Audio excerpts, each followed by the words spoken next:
पितृपक्ष म्हणजे आपल्या पूर्वजांचे, आपल्या पितरांचे स्मरण करण्याचा आणि त्यांच्या प्रति कृतज्ञता व्यक्त करण्याचा एक अत्यंत भावनिक आणि महत्वाचा काळ.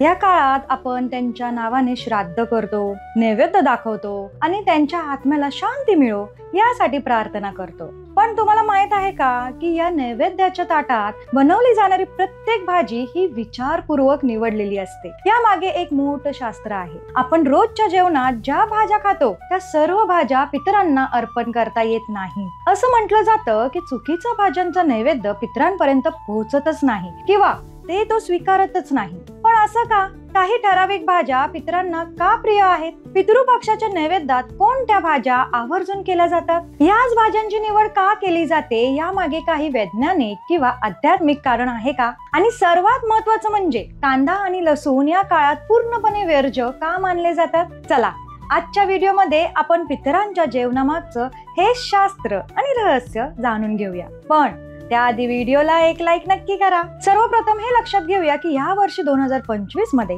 पितृपक्ष 7 सप्टेंबर पासून 21 सप्टेंबर पर्यंत आहे. या काळात पितरांसाठी जे जेवण बनवले जाते ते अत्यंत शुद्ध आणि सात्विक असणे महत्वाचे आहे. यासाठी काही ठराविक भाज्यांचीच निवड केली जाते. यामध्ये प्रामुख्याने गवार, लाल आणि पांढरा भोपळा, दोडका, घोसावळे, कच्ची केळी, पडवळ, सुरण आणि अळू यांसारख्या भाज्यांचा समावेश असतो. आता प्रश्न पडतो की याच भाज्या का? यामागे 2 मुख्य कारणं आहेत. पहिलं म्हणजे यातील बहुतांश भाज्या या वेलीवर किंवा जमिनीच्या वर लागतात. त्या पचायला अत्यंत हलक्या असतात आणि शरीरात कोणत्याही अनावश्यक वायू किंवा उष्णता निर्माण करत नाही. आणि दुसरं महत्वाचं कारण म्हणजे या सर्व भाज्या सात्विक गुणधर्माच्या मानल्या जातात. सात्विक आहार मनाला शांत, स्थिर आणि पवित्र ठेवतो. श्राद्धासारखे विधी करताना मन शांत आणि एकाग्र असणं अत्यंत आवश्यक असतं. म्हणूनच या सात्विक भाज्यांची निवड केली जाते. पितृपक्षाच्या जेवणात कांदा आणि लसूण यांना पूर्णपणे वर्ज्य मानलं जाते. यामागे एक मोठं आयुर्वेदिक आणि आध्यात्मिक कारण आहे. आयुर्वेद शास्त्रानुसार अन्न पदार्थांचे 3 प्रकारात वर्गीकरण केले आहे. पहिलं म्हणजे सात्विक, राजसिक आणि तामसिक. कांदा आणि लसूण हे राजसिक आणि तामसिक गुणधर्माचे मानले जातात. राजसिक पदार्थ शरीरात आणि मनात उत्तेजना, चंचलता आणि वासना वाढवतात, तर तामसिक पदार्थ आळस, जडपणा आणि नकारात्मक विचार निर्माण करतात.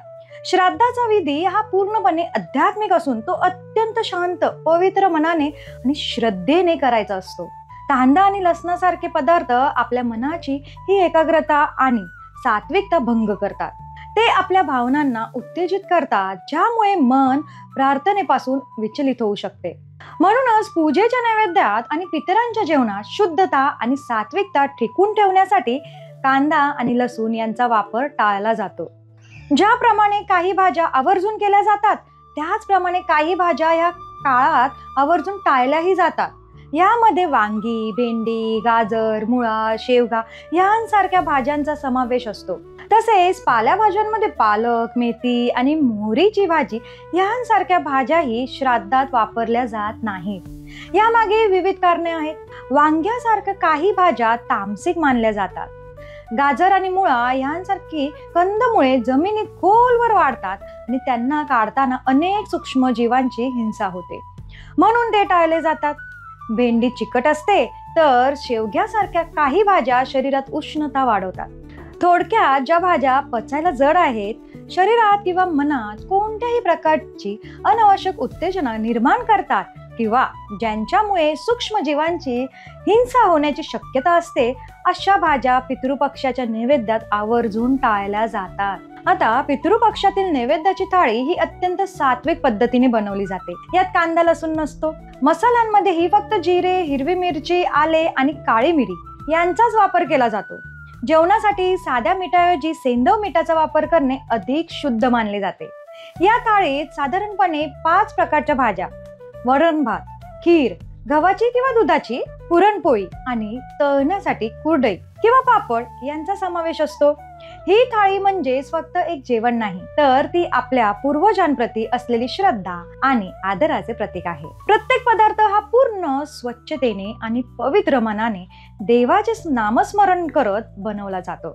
जेणेकरून तो पितरांपर्यंत पोहोचून त्यांना तृप्ती आणि शांती मिळावी. थोडक्यात पितृपक्षातील जेवणाचे नियम हे फक्त अंधश्रद्धा नाहीत, त्यामागे आयुर्वेद आणि अध्यात्म यांचं एक खोल शास्त्र दडलेलं आहे. या नियमांचं पालन करून आपण आपल्या पितरांना शुद्ध, सात्विक आणि प्रेमाने बनवलेलं अन्न अर्पण करतो, ज्यामुळे ते तृप्त होतात आणि आपल्याला आशीर्वाद देतात, अशी यामागे श्रद्धा आहे.